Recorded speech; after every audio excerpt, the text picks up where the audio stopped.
Hello everyone, in this video I'm going to tell you how to add a Tailwind CSS in our Next.js project. Yeah, let's start.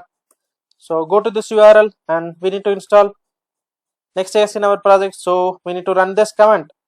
Normally this Tailwind CSS will add a Tailwind framework in our Next.js project, and this postcss is allow us to write a nested CSS in CSS file. We don't want to add a .sass file to write nested CSS, okay? And this autoprefixer is used to add a prefixes like webkit, mos, ms and o prefixes. It will be converting the style based on the browsers. Okay, we already copied, and I'm going to install this, and I'm going to copy this. This command will add tailwind config and postcss config. Okay, and we need to install. See, these two files is created now, and we need to add this file paths because this style will apply only in this places. Right now I'm using this app, so this will use,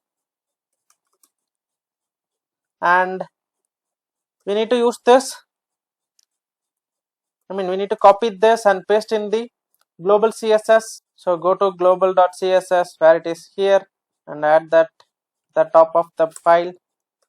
Will be used to accessing the styles, and we need to run the project. npm run dev and copy this. Right now we are going to use this style in our code, so I'm going to add this in about screen here. Okay, I'm going to see the style of this page. This is without adding tailwind, and I'm going to add a tailwind classes. See, after adding tailwind CSS, we can see the style. This tailwind is almost similar to bootstrap and material UI.